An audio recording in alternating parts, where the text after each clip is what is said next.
Now, why is contextual studies important in architecture and how to perform contextual study? And I want to tackle it in this way. In today's world, even when it comes to architectural real world, context is not really analyzed to the degree which makes sensible architecture. I want you to understand that there's 1,000 ways of studying context.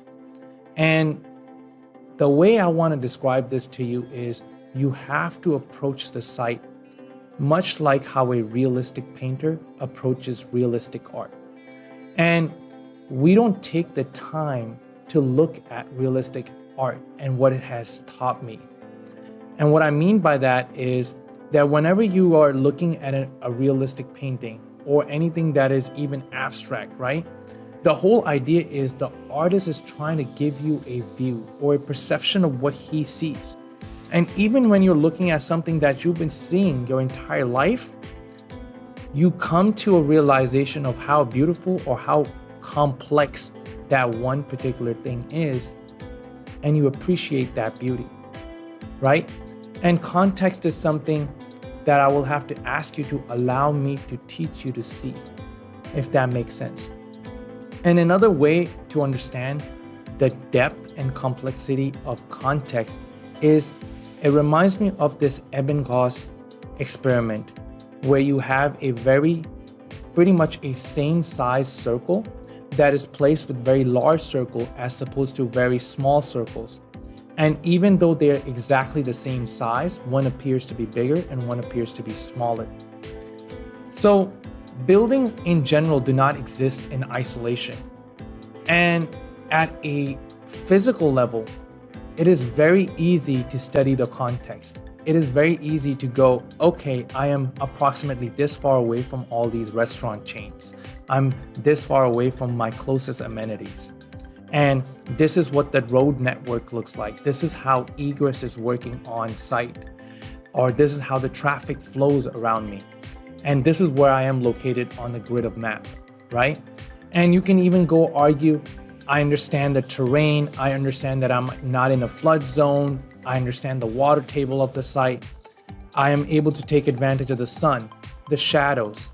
I'm able to look at the azimuth and the latitude of the sun to take advantage of how I'm going to create passive shading. I am able to take advantage of the prevailing winds. And at a physical level, those requirements can be met very, very quickly. And that is the microculture or the micro situation environment of your site that you're studying. And that only exists at a physical level. Even the materiality that you're able to catch from around you will be still considered at a very physical level. And this is where context becomes far more complex. I want you to understand that there's a stratification of economic divide amongst the community that you're building around, right?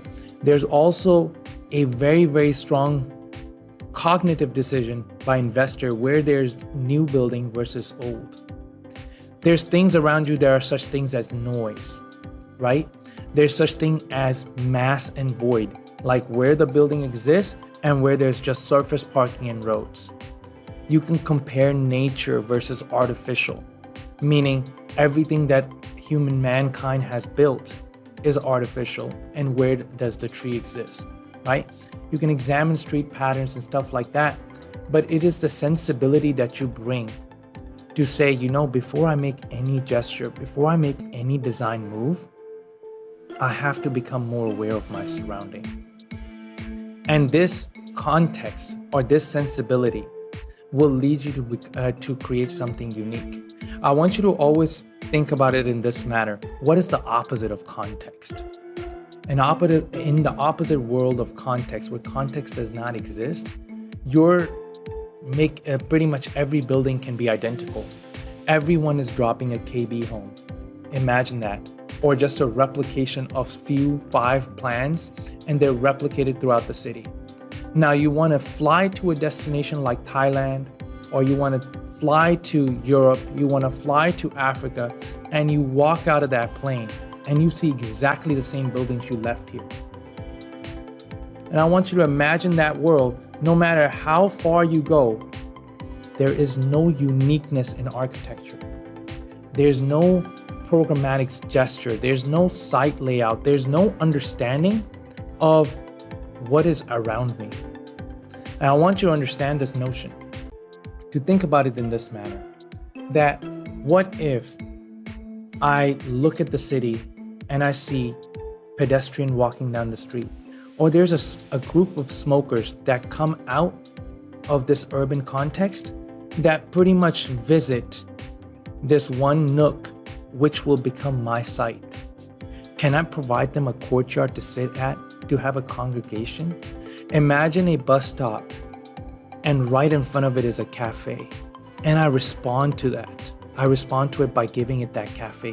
I provided a service to other people, which allows them to extend their service to other people. You are now making an impact in the community. You're trying to meld your building into the context. You're trying to make it meld into the city.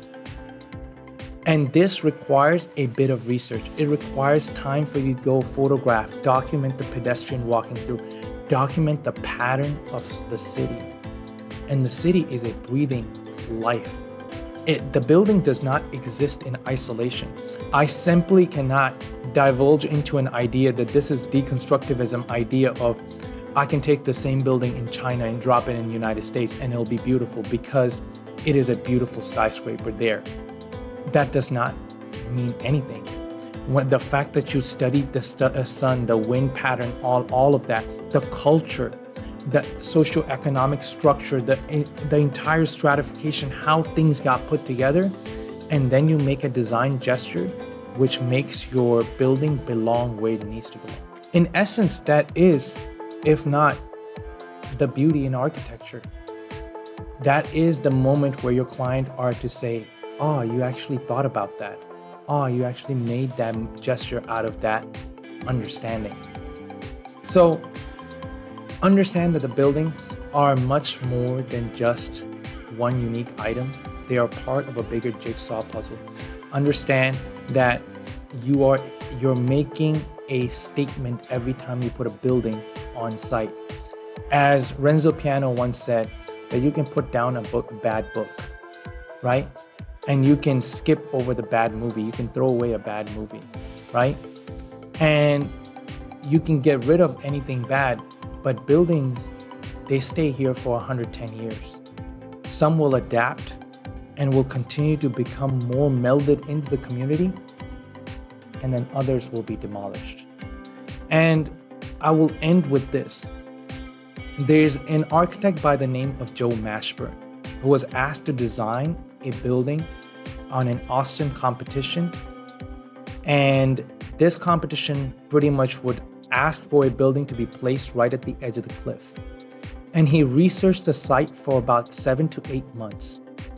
And he realized that people go there for Valentine's Day. There are people who gather there for New Year's to watch fireworks in Austin, Texas. And there are people who gather there to revisit their date nights. There are people who make outdoor movie nights at that cliff because there's a backdrop to it. And he realized how interconnected and how valuable that place was because there's so many rocks with people's names on it. And in that competition, he submitted his contextual study and stated that there shouldn't be a building on this land particularly. It already has a place with the community. It already serves a purpose. Follow for more content.